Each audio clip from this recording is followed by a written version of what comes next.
Hello, everybody. Hello, Alex. Hello, my friend. Hello, Xava. Hey. Hello, good day to you. Welcome, everyone, to AR Explainer, a very special episode. We don't usually launch a product. We usually just talk about stuff. But today we're going to do a little bit more than that, since there is something new to talk about, and that is the View Try-On Mirror. Which is a new product that INDE has developed to facilitate the try-on process of putting on clothes without actually touching or feeling them, but seeing what they look like on. So that's a terrible explanation of what this thing does, and that's why they invite the most idiot non-tech person to do it. The person who does buy clothes, though, these are clothes. I did buy them. I bought them in a store in earlier times. I have not bought any clothes since the pandemic. How about that? So why is that? Is it because there was friction in this experience? Maybe. Let's solve it. And I asked everyone who was arriving, because I think where you're going to get Jeopardy. Yes, we as everyone came in, I just asked them in the LinkedIn comments if they could tell us the last article of clothing they bought and where they bought it, where/how they bought it. So we'll see if so. Please, if you're joining, do that. We'll throw it up on the screen, and then we'll use that to guide our conversation a little bit. And then I already see some of your colleagues, such as this one. Those aren't clothes. Come on, give me a break here. So this is going to be that kind of show. That's a Brit that lives in Florence. You know what? We're just going to have to, if it's going to be that kind of show, then I just have to rethink our approach altogether. But anyway, straight to the crux of the matter here. Just to introduce my fellow panelists today. Reminder that this is AR Explainer and this is Meet the View Mirror. We've got Alex Poulson and Xava Fragoso, otherwise known as CEO, CDO, and I will be your dude for the next 45 minutes. I'm just a dude on the internet hosting the show about AR, and it's my pleasure to do so. So we thank you for that. How are you guys doing? Good, thanks. Man. You're good? Are you happy with those acronyms? Yeah, I'm all right with that one. Okay. Yeah, seems quite good work. Okay. Well, I'm a slightly reluctant one, but I am nonetheless. All right. So we'll get straight to the fun stuff. I thought we might just kick off with something nice and slickly produced, and that is a film. So I'm going to play a film now. All good with you guys? Mm. All right. And there's music on this one. So we're just going to take 1 minute just to relax and take this in. Here we go.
Cool, nice stuff. Love the model. Would love to book him. So what is this thing? How about that? How's that for a question? What are we looking at, guys? So what we've done is we've built, we've been talking about it for 3 years. And I think 2020 was one of those years where you had a little bit more time on your hands and you could start thinking about those things that you really, really wanted to do, but had been too afraid to try. So what it is a mirror that allows you to try on digital clothes of any type at any given time using your mobile phone, and then leads you straight on to e-com to allow you to buy it. Okay. Short and sweet. Cool. Okay, that's an easy version of doing that. But walk us through a little bit the steps here. So I'm just gonna throw this up and tell me. Aside from me pressing the play button there, what are we actually seeing? Xava, you want to go? Sure. Well, yeah, like nice presentation already. So, yeah, you can play it. So the first thing that we see is the mirror, the actual mirror. Yeah. This is like this standalone unit. Yep. Sorry about that. We're No having worries. the soundless version is not playing. So just talk us through it because we have a straight StreamYard fun issue there. So the first thing you're doing is you're walking up. You see the thing with your phone, right? Then what's happening? Well, you're right to the unit itself, that it's a standalone unit, that it's a mirror. So like when nothing is happening, it's actually a mirror, like calling for your attention. Once that you are in front of the mirror, there's a clear call to action for you to like scan our beloved QR code. And what that allows you is to start a session within the view unit, the mirror itself. So basically, like these two parts will be collaborating together. You have the display mechanism, that it's the mirror when you can see yourself, and the clothes you like overlaid on top of your image. But you also have your the controller. So it's not gesture control. It's not touch screen based. Basically, all the controller is within your own smartphone. So once that you can, you can select the clothes available, you can mix and match. Like, is green real color for me, or I'm keep on the safe side and wear just black? So you can like have different selection of garments, and once that you select the ones you want to choose, you can actually record the video, short clip video. I don't know, 10, 15 seconds, wearing the clothes. You can like download it, share it with your friends through your social media, or you can either like go and buy it online. If this unit is placed in a store and they have availability, you can just pick up and collect.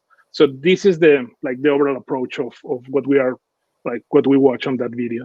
Okay, cool. So just want to drop one up here real quick. That's what you just described. Sorry for the tech hiccup there. But yeah. So you're walking up, you've got your, you've done your QR coding, and then you're greeted with that, and that kind of takes you immediately into the interface where you can choose, kind of choose what you do, and then you can kind of cycle through different articles of clothing that are possible, I guess, that are kind of preloaded into the system. Yeah, exactly. Yeah, so okay. the idea is is to make it we say a lot frictionless. So right. Yeah, it's kind of approach. Yeah. Okay. And one of my kind of like stupid questions of a lay person is actually I prepared it in a way so that I could ask it in a styled way. So I put it right on Alex's face. So I sell clothes. Suppose that I do. How do my clothes go from being on a body to in a computer? Right. So and to answer that, I know I queued up a few videos here. So imagine that I do have a jacket, and that I'm a jacket company, and just kind of talk me through what we're looking at here. I know there's probably a bunch of steps in between, but at some point it gets into a computer like this, and what's happening in this first version once I've imported my jacket? Well, in that specific video, like it's already like the final product in a like real-time visualization. Okay. So how we arrive there, like that's the question. So what like the process has like different steps and different approaches. So one of the approaches is like volumetric capture. So we have the garment, we make a like volumetric capture, and then like we adapt like that generated mesh and information to our system. And the other approach is it's a little bit like more straightforward, like in the same way that garments are created with like patterns, sections, and so on. We translate those things into 3D. So basically, creating like a digital twin of that specific piece or garment. Once that we have like this digital twin, then we can apply the actual like fabric materials physics to to the specific product, so it will look real. Okay, so we've scanned it in. We got this full kind of photorealistic thing. We now have to let it move, right? Move like it would in that way. So I guess is there like a person in a green suit wearing this? No, so that's using it's effective. It could be technically, but it's okay. What we're trying to do there is simulate kind of natural movement. So one of the big issues with creating kind of with clothing simulation and kind of tracking to skeletons, etc., is to try to get the feel of the fabric of when you're wearing it digitally. Mm-hmm. So one is effectively, so when you're standing in front of you, you're standing in front of the mirror, you're effectively having that material and that object tracked to your skeleton. And so you're obviously going to move when you're doing that, and therefore it's important that the clothing or the digital clothing effectively moves in real time with you, and also attempts to and gets close to simulating what will happen in real life when you wear that particular jacket. So one of the things that we kind of talked about a lot, really when we set off on this kind of journey, which was the beginning of this year, was clothing simulation, and the ability to feel as if you're wearing it is the absolute key to this. So you can, to go back to the old days, you could effectively just stand in front of a transparent piece of plastic with a jersey on the front, for example. And if that would, from a certain angle, with a certain amount of light, it would feel like it would look like you're effectively wearing it. And for us, it was like, we need to take this one step further, and we need to give you a genuine feeling of what happens. I mean, I'm wearing a particularly old but beloved T-shirt that I have here, which is from J.Crew, I think. And the fabric, you can see the way it moves. I mean, we've all got kind of different style tops on, but you can see the way these things move in very, very natural ways. So that's what we're attempting there, is to try and get that movement to be as close as possible to real life, because the closer that is, and therefore it's much more likely for you to feel like, okay, that is a realistic simulation of what I will look like when I've got that jacket on. So J.Crew and jackets are one thing, but Mark is wondering, Pittsburgh Steelers, can you, he didn't ask this explicitly, but I would like to know, can you simulate the motion of a Pittsburgh Steelers hoodie? In all honesty, we're having that conversation already. Not with the Pittsburgh Steelers, but with a couple of other teams in other sports, and one in that sport, I think in particular. I know Mark is a huge Pittsburgh fan. Hello, Mark. So yeah, the truth is that you're simulating fabric. And you're simulating the object from the real world. So all of that has its own physics and has its own motion, and they're the ones that we're going to transfer across. So it's as applicable to my trusty old J.Crew T-shirt as it is to Mark's Pittsburgh Steelers sweatshirt. And then Frederic is wondering about New Balance shoes.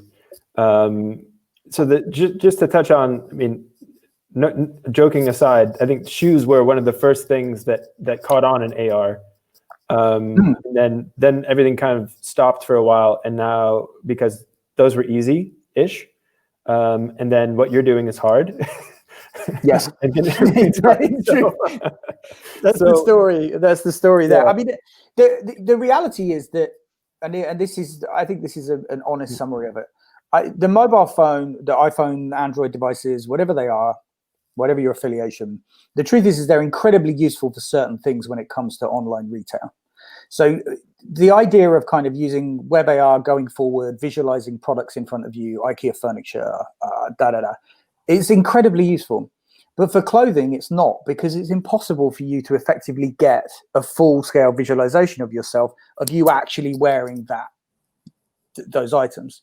You can create an avatar. You can maybe go 5 years time, you can create a digital avatar and see yourself walking around the room, but it's still not you. And for us, for me personally, and I think for Xava, but he may disagree. To me, I want to sit when we use a conventional mirror, it's to allow us to see ourselves, not to see a visualization of us in front of us. So if that mirror has been a relatively tried and tested product for however many hundreds of years, then technically the natural evolution of that is to start overlaying content on top of it. So with the shoes, for example, The shoes make complete sense. If I can point that down and I can see those shoes on my feet, and I can get enough kind of quality 3D simulation, etc., etc. If I can get that, then that makes sense. The clothing, much tougher. Xava? Well, yeah, like that's the thing. Like just to add, like mirror is the interface, and it's an interface that we are already familiar. So let's expand. Let's augment the mirror.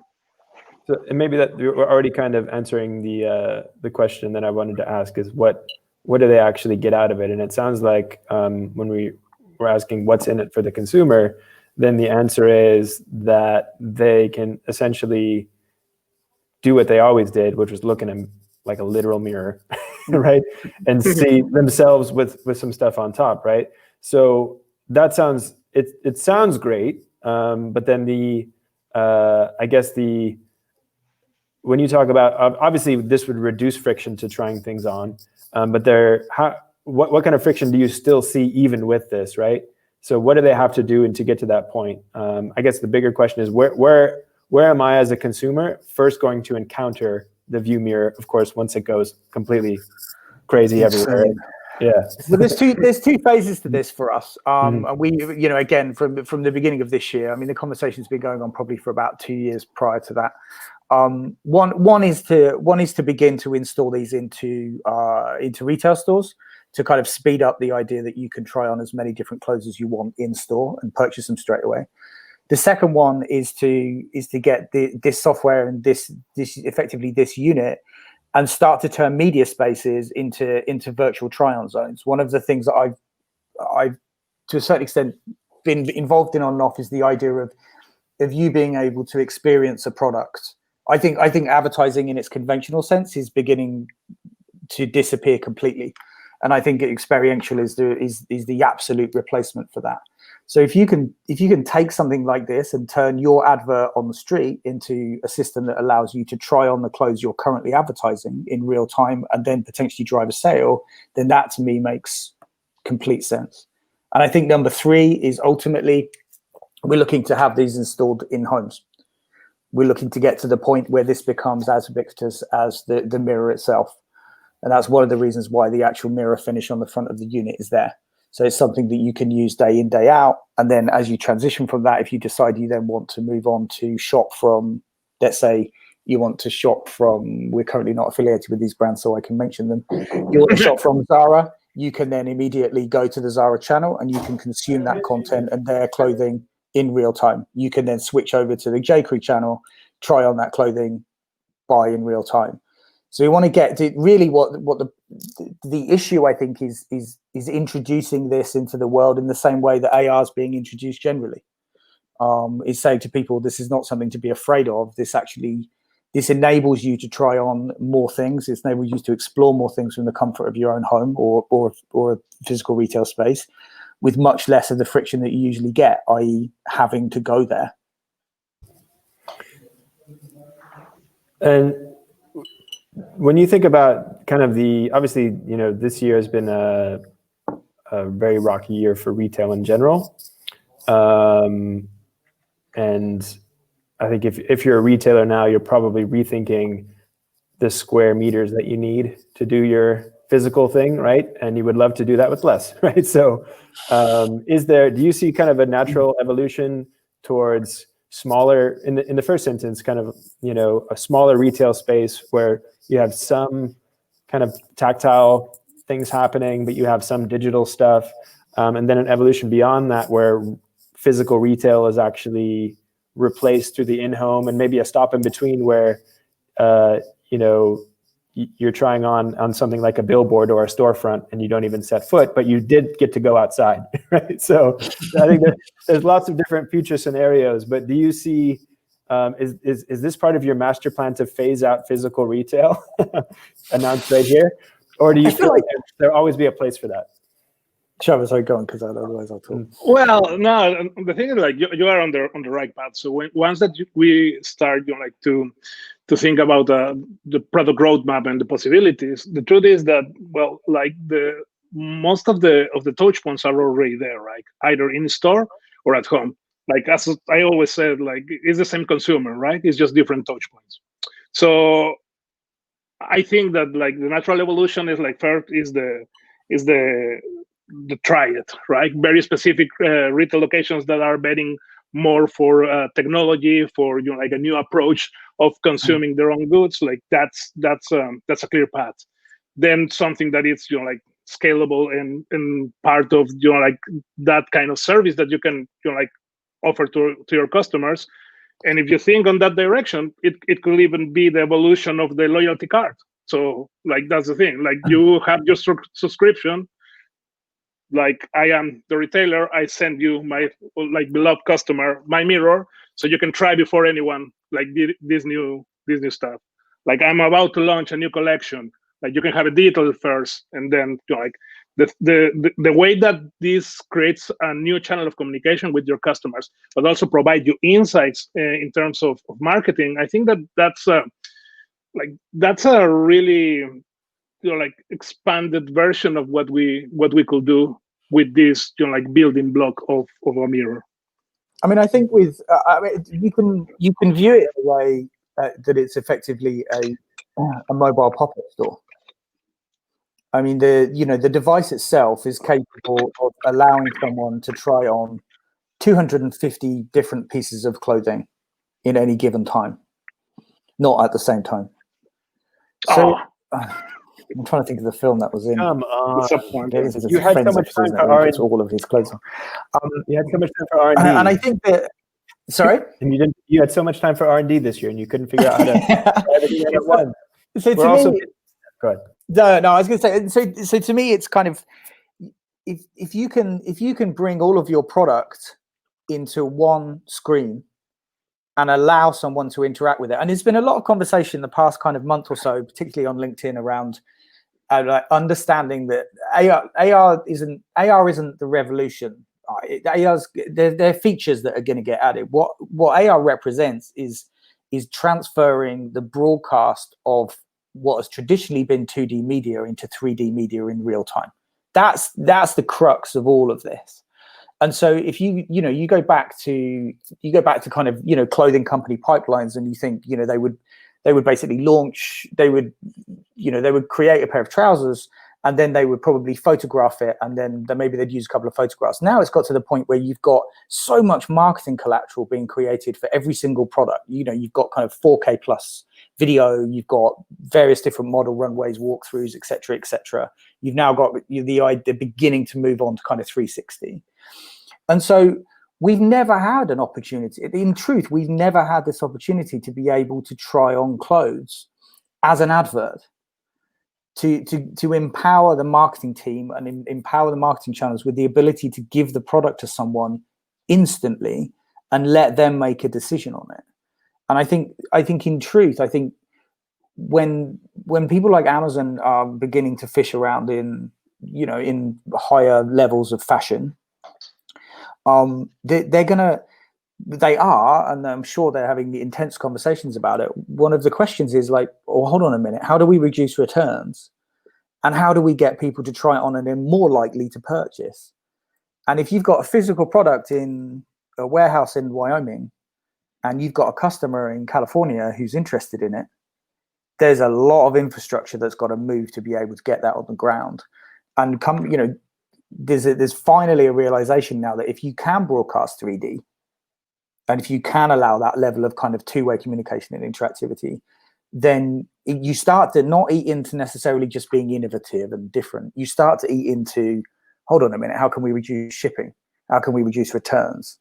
That's where it gets super, super interesting. I've always been a huge fan of the idea of any campaign that you create or any product you create, it should at some point be able to reduce the bottom line of the business. And we think this does.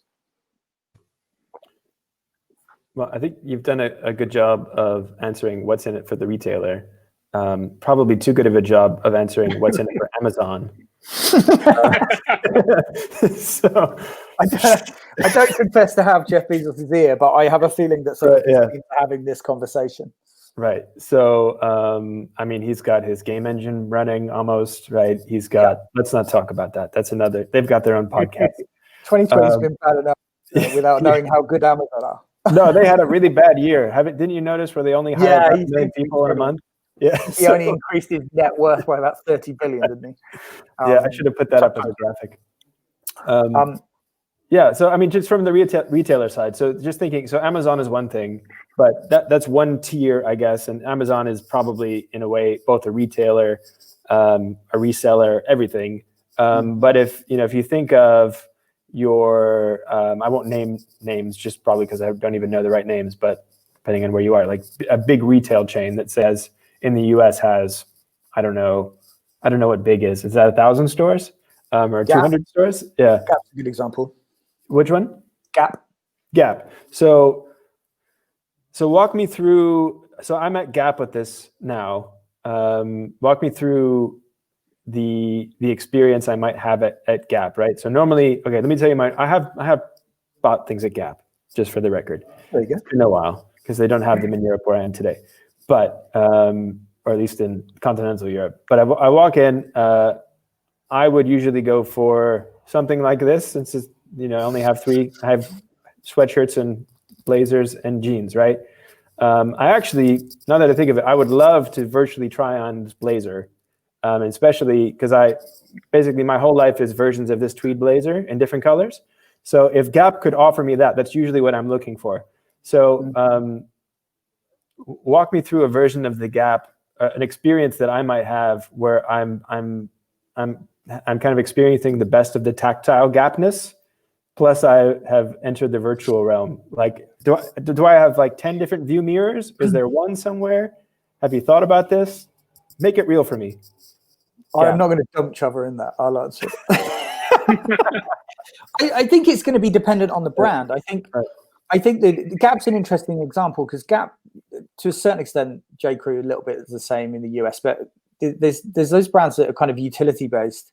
Kind of utility into sportswear, leisure wear, and it can effectively launch a product that will probably be an identical product, but potentially available in 6 different colors. Right. And that's something that's a relatively sort of common thing. We're kind of spoilt by the choice of the idea of, okay, I mean, again, to go back to this t-shirt was available, I think, in 8-10 different colors. And over the past kind of 2-3 years, I've bought every single one because the fit's great, the fabric's lovely. So I think that in terms of in-store, I think it starts to get really, really interesting as an addition to what they're doing. I think it potentially allows retailers to carry much less stock because if you've got an idea of how something will fit or how the fabric feels, then the idea of viewing it on you in different colors is something that can be achieved through the mirror itself. Yeah. At the moment, and certainly through this year, and I think for a large part of next year, we're going to be in a situation where most try-on changing rooms are closed anyway. They have been across most of the world. So that's going to allow people to try on more clothes at any given time in a relatively safe environment. Again, we sort of talked about it being touchless, so it's controlled with your own phone, so you're not having to interact with a third screen. That's where I think it can be incredibly useful for brands who have kind of wide spreads of different permutations of similar products. Well, James is just chiming in to say that he feels that currently the fitting room is just a bottleneck, right? And I think I would agree with that in the sense that I've been in stores. I don't like busy stores, pandemic or no pandemic. Not into it. I'm not there for it, right? So if I have to wait in the queue, wait in line for a fitting room, it's like, okay, I'm good. Bye, right?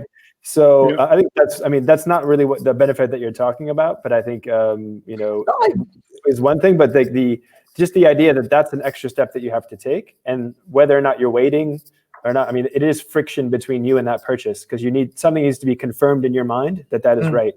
So it seems like what you're saying that you would probably agree with that this removes some of that friction even in a typical buying process.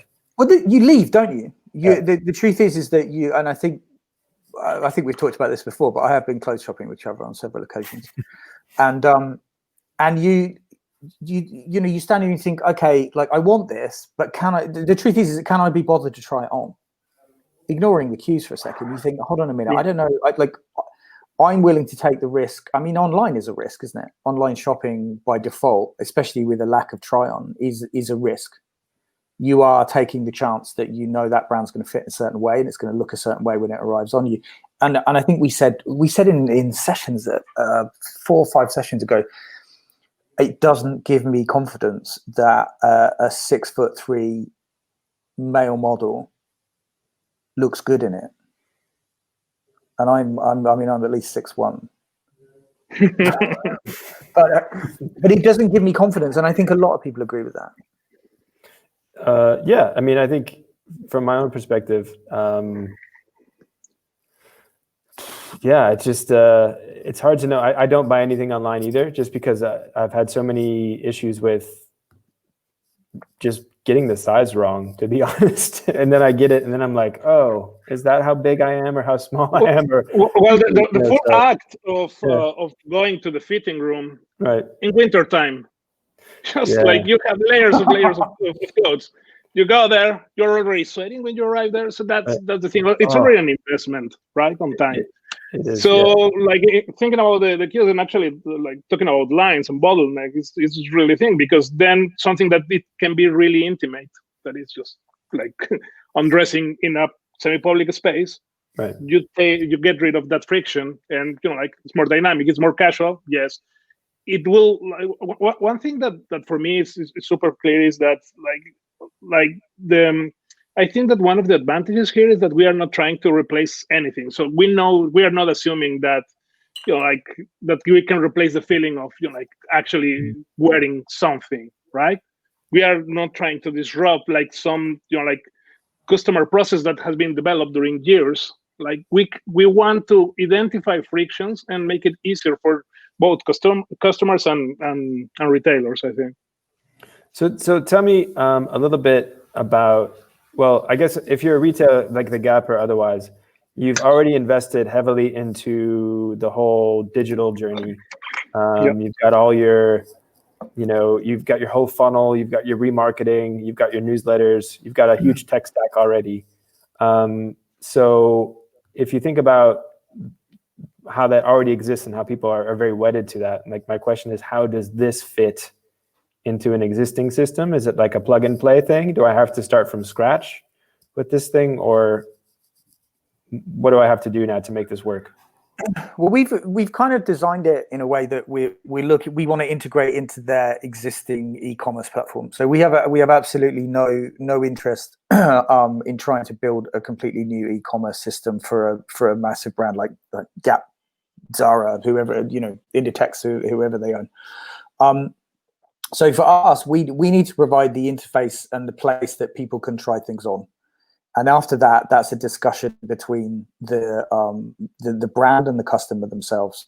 So if you're controlling that from your phone, you're looking at the mirror, you're trying different clothes on, you've agreed on what you wanted, then those links are effectively going to go straight out to the e-commerce. And there's a very good chance that you've already got an online account with that brand anyway. So therefore, you're already going to log in, you're already going to have everything, you're going to have shipping details, et cetera, et cetera. So what we really want to do is be complementary. I think to me, and again, I think this is something we discussed a few weeks back. I think a lot of brands do have the remarketing side. They do have the online side very, very sewn up, but the physical side, there's not really a massive connection in between the two. And I think this provides that. I think this is the idea of saying, let's bring the best of digital into the physical space, and let's make sure you're still selling through it. Let's not make it something that is there as a kind of showpiece. It should be a workhorse.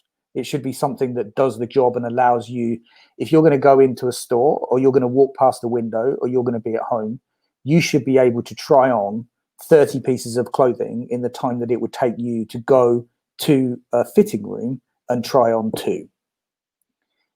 And therefore, it's the age-old principle in sort of in sales and in retail overall is, you're going to have to throw up a chunk of mud at the wall and see what sticks. And that's how we shop. I mean, we kind of, you often walk up to something and you hold it up and you go, that wasn't what I expected. So therefore, you need to be able to cycle through those as quickly as possible to find the one that you want. So just to pop up a little bit of what's happening on the old smartphone, right? Do you imagine that this thing is it's part of Gap's standalone Tryon app. It's part of like a web-based, catalog. How embedded is it? Can it just be like a fluid part? Can it be like white labeled? I don't know. I'm not really sure the exact questions to ask here, but like, how does it seamlessly integrate, or is it definitely a standalone wow factor? It seems from what you just said that it should not be standalone. It should just be like naturally a thing that you do on your journey. But what can I imagine on my phone? Are there lots of other buttons to press to get to this thing? No, as you can see on the video, it's pretty straightforward. And the idea of using your own mobile phone to control it is in basically a web-based controller. That means that you don't need to download anything. You don't need to be having the application of the store. You go to this middle place now that it's a web-based service that opens your session, right? Obviously, like the ending goal is to be integrated into because we haven't signed with the Gap, like we couldn't make the full user journey with them. But that will be something that to make it straightforward. It's not an app. It's a web-based service that allows you to control what you see on a screen and connect you to the e-commerce site of your favorite retailer or the place that you are in trying this mirror. I think, again, like to go back to the conversation at the beginning of the year, that was something that was was absolutely key to us. I fundamentally don't believe that you're going to be able to convince someone to download a completely new application on the spot in store. I don't think the vast majority of customers walking into retail spaces even have the one-off application from that particular brand anyway. And so I think you're asking for the impossible. And we set that requirement. It's like it's funny actually, because the control mechanism of the unit was the source of much discussion. And what happens in the industry a lot at the moment, and has done for sort of 2, 3, 4 years, is that gesture control is the future of X. And the truth is that it just doesn't work properly in any way, shape, or form. And there's hardly anyone in the general public that understands the alphabet in order to operate. Xava's been like all over me like a rash about this for the past 2, 3 years. It's like, and it's true, and I can say that because we've been there and we've done it. And I think if you're actually adding, if you go gesture control, for example, you're adding more friction in there than probably going to the fitting room. Because it's like, well, hold on, how do I use this? Do I do this? Do I do that? Do I put this up? Like you've lost them. So people are not going to download something. They're not going to use gesture control. What they're going to do is they're going to walk up to it and they're going to go, what's the only thing that I have that I understand how it works? And as much as it pains me, people now understand QR codes. And so I know how to use it. I've got my own device. I'm going to scan it. And it's going to lead me, and it's going to turn my device into the controller.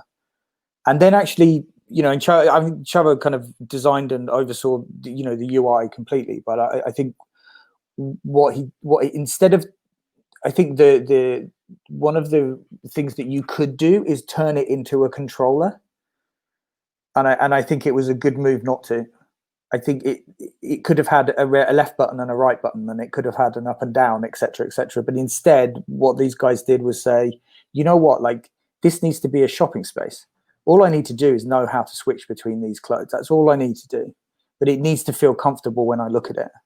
I can't suddenly be presented with a completely new language. I'm telling me I'm wrong, but I think that no. But the thing is, like e-commerce have been evolved in the past years, that it's just instant, and like the UX patterns are already there. So why will you create a new learning curve for users that already know how to buy online? Like that's that's a little bit pointless. How you want to show off how flashy this thing could be when you actually, the only thing that I want is to deliver the visualization for you. The rest, a lot of people have been done this path already, brilliantly, from Amazon to any e-commerce site. They spend millions of dollars just on the research of how to optimize those steps. So we rely on that knowledge and that already common language in order to deliver this experience.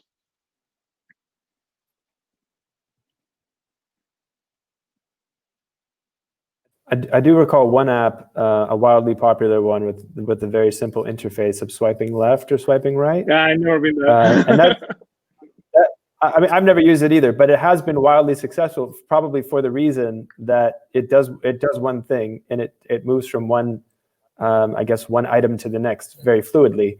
So there have been, I say that jokingly, but if you think about the steps that people are willing to take when it comes to new technology of any kind, I mean, a year ago we would have said nobody even really wants to mess with the QR code. But for obvious reasons, now they're a bit more familiar with that. So it's almost as if when it comes to adoption of new stuff, you don't have to try to make stuff exciting and wildly controllable and holographical, that's not a word, just for the sake of it, because you're not actually going to solve any problem, and you're actually going to turn people away. So I work at an agency, and often our clients just want us to have something wild and crazy. Or they want us to move like Minority Report, or just because. And I think for some ends that works. If you do need to create a wow factor, but if you need to just create, I guess, an evolution, then simplicity is the way to go, and scaling back on what goes into UI. So it's almost like, I know that Xava, your UI is probably super sophisticated, but the best UI should be just as well as created by a child, right? Because it's that simple.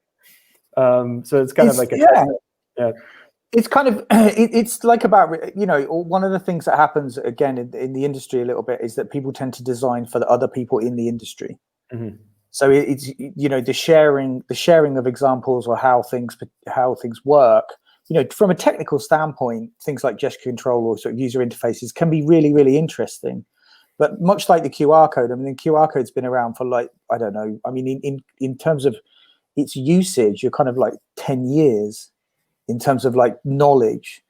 But the truth is, as you say, it's only really been the past kind of whatever, let's say 12 months, 18 months, where people have, brands have started to actually utilize it on advertising or on, et cetera, et cetera. So I think, and now it serves a purpose. It serves a purpose to drive me somewhere really, really quickly without me having to type in www. whatever. But that's taken a long time for people to understand, and it wasn't, it was very kind of sniffy, and I will be accused of myself being very kind of sniffy about the idea of what the QR code does. But in certain circumstances, it unlocks things much quicker than other methods. So to me, it's like you have to be able. This is already the beginning of a leap for all of us. Into what you're asking someone to do is stand in front of a mirror and try on clothes in real time, controlled by their mobile phone. That's already a big step. And I think if you need to make it as frictionless as possible, you need to make it as easy as possible and simple. There's a load more things you could add, but at the moment, it's better for you to be able to say, look, what's the one thing we want to do well? And we want you to be able to try on clothes quickly and easily and buy them. And I'd say that, it's not so great to be opportunistic about the pandemic, right? But also you should, because otherwise you were going to have a really tough time. And I'm just thinking that there's probably a window that's really wide open right now, which will stay open, obviously. But if, say, in Q1 of Q2 of next year, you told a shopper who is faced with a closed store, with a closed try-on, this is Europe or the US, really, or Asia. There are many parts of the world. And you told them that you can get out of your house and do something interactive and make a purchase in that way, and you just have to go stand in front of a storefront. I think that you would have lines of people standing in front of storefronts just because they don't have any, they just want to experience something that what they've already done. So but we talked about this before, didn't we? Like the storefront is effectively closed from 7 o'clock at night until kind of 9 o'clock in the morning. Like it still fascinates me how storefronts are not offering this kind of thing all the time. You know, I'd like if I'm looking at a display and I see something and I want to try it on there and then I'm much more likely to be driven to purchase it. It's not, again, it's, you know, that kind of, that mentality that's gone on in digital retail has not yet transferred fully through to the physical space. And I think because it sounds scary, but I think it takes products like this to show physical why it exists. That the space is there to deliver something other than just having, you know, it's a funny thing. It's the idea of kind of having 275 T-shirts of the same color sat on a shelf. I think that they will become, in a way, I think it's going to become quite antiquated, that method. I think stores are going to have to be destinations, and I think they're going to have to be experiences, and I think they're going to have to be much more clinical and kind of innovative in how they deliver their product to people. You know, will that take time? Yeah. But especially with that industry that, you know, like 3D is not the way to go. Like still, like producing the garments in 3D from the very beginning is not the standard. That's a point of friction, definitely. But still, I think that with, you know, like outputs like this, you can actually provide the value. Like not only incorporating as part of the process, but not at the end of the process. But it could be something that you start on. You start with, you know, like the potential of that specific product in a 3D environment, then going to full production. So that is something that I think that it will be really, like, digital clothing will be relevant in the things, like whatever the surface is. It's your shop, it's Fortnite, it is Roblox. So this is happening. So the idea that if you produce a piece of clothing, do you think it will become like a normal step that you take to create a 3D version of that? I've heard you talk about like digital twins before. So where can we expect? So like if you're a retailer or a designer or whatever, are you, well, maybe some already are. Are some of these already making this 3D digital twin as like a matter of course? Or where do we stand with that? I think that there's a lot of efforts, you know, like different parts.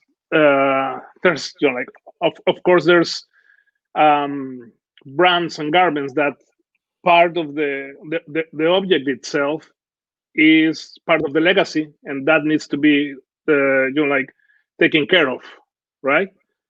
Not the same for H&M fast fashion. So like your t-shirt from today don't necessarily need to have an archive of it, but there's very specific brands that is part of their IP and that they need, you know, like to start archiving this kind of products, not only with pictures or whatever. You need to have this digital twin, and I think, you know, like there's different efforts and different steps. Like those that are using it for these purposes that I just mentioned, those that are using it for production process. So there's different levels. I think it will become an integral part in the same way that, you know, in the same way that imagery was. I think it's impossible to ignore. The use cases for the same object. I mean, if we talk about the jacket, for example, or let's say the T-shirt, if you a 3D version, a live rendered version of that T-shirt is now usable across potentially every single gaming platform, online consoles, any kind of AR usage, VR usage. I mean, it's probably the tip of the iceberg, but that object becomes as useful as the runway shot that you use in, let's say, 100 different magazine adverts that you run across the world. Right, because you're not just selling clothes for people to wear on their bodies, their physical bodies. Wow, no. You're blowing my mind, Alex. I hadn't really thought of this. But it's not the self. It's you know, it's that thing with, you know, it's kind of that first realization you go through that you went through with things like Fortnite and things, isn't it? And now you're buying objects that don't exist, and now you buy an object that exists only in that space. And the truth is that, I mean, I know Trevor was talking the other day about that Travis Scott gig in Fortnite. How much was it? $20 million. So it's the reality is that the way these people are going to consume this content going forward, the younger generation, they already are getting to the point where they're increasingly not tolerant of purely kind of broadcasted media. They don't consume television anymore. They consume. They're much more willing to go to a Travis Scott concert in Fortnite and pay $9 for a virtual ticket or whatever, however it worked. But that means that everything they're consuming and the platforms and the areas they're consuming it in is 3-dimensional. So there's no way around it. It's volumetric capture will go from what is effectively a fledgling industry now to the point where it will be used in the same way we use green screen studios or conventional studios to capture marketing assets.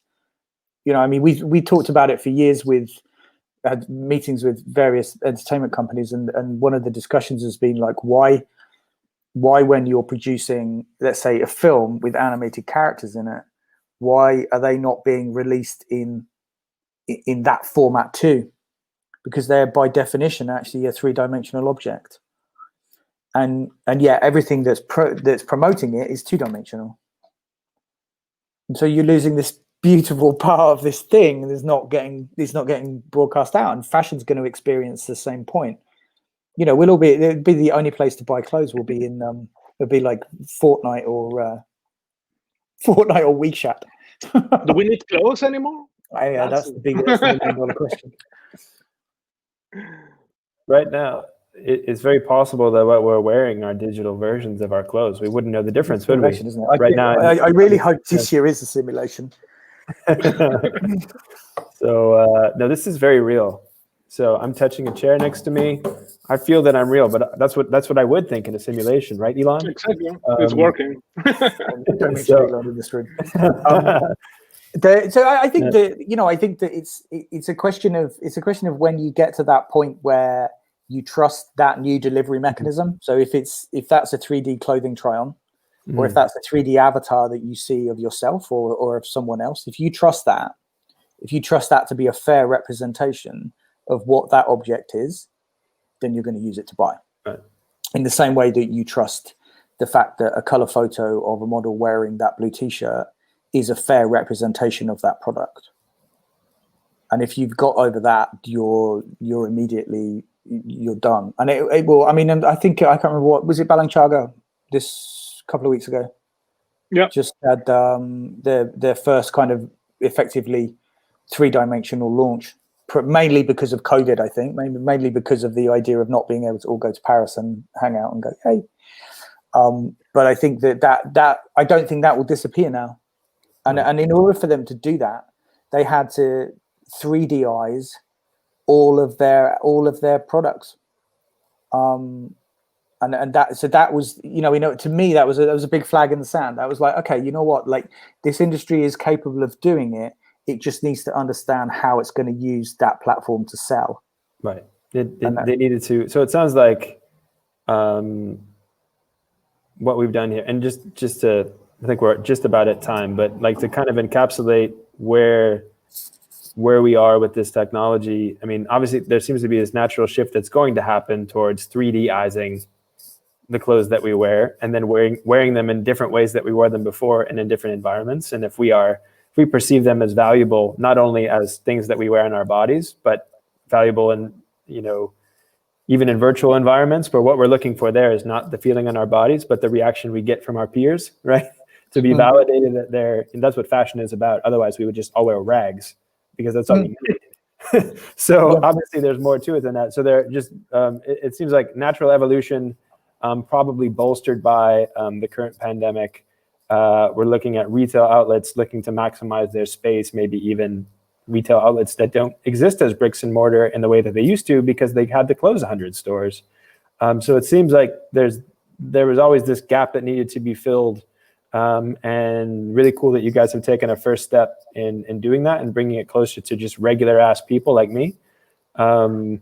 And But Brett, you would. The thing is that you would use it. I know you would. I would use If it represented, I was looking at your like the combo of your basically the hoodie, the jacket, Same every and then time. the way that cuts in, like Yeah. that's actually something that could represent really, really well in the mirror. And the fabrics that I wear are they have to hide my pain points, right? So they're very firm. So I feel like they could be digitized very easily because I need them to look firm and not like flowy and satin. Yeah, so you want structure, so you want a box structure, and that's Exactly. exactly. And so therefore, like you're like at this precise moment in time, then that's the camera shot that I have of you right now. Mm-hmm. That's one of your kind of like Morrissey quiff. That is effectively that's easily representable in that mirror, and therefore that's going to make you say, yeah, okay, I'll trust that. I bought from this brand before. I know the actual quality of fabric is good. I want to see what this color looks like with this on me. And if I've done it, then I'm click and I'm gone and I've purchased. Well, I did ask you for a demo unit and I was rejected. So maybe you might want to rethink that because I think you have the face of the view mirror is right here. He's ready to go. He's not only a customer, he's also a member of the View Fitting Mirror for Men Club. I will. You will be first in line. Okay, well, guys, thanks a lot for showing us your new project, and I can't wait to see it on storefronts in Q1. I mean, Q4 of this year is a little bit ambitious, but Q1 and Q2, I better see that effing everywhere because I want it, and other people want it too. So thanks for tuning in. We had one final question. We have a ha-ha, we have a oh my God, and we have a blue steel. And that is how we end the show. With comments like that. This has been another wild and crazy episode of AR Explainer, which is a great show on the internet. This has been Xava Fragoso. Bye. This has been Alex Poulson, CEO, and this has been Brett Kobe, the dude who hosts the show with no other identity than that. It's AR Explainer, and we're out.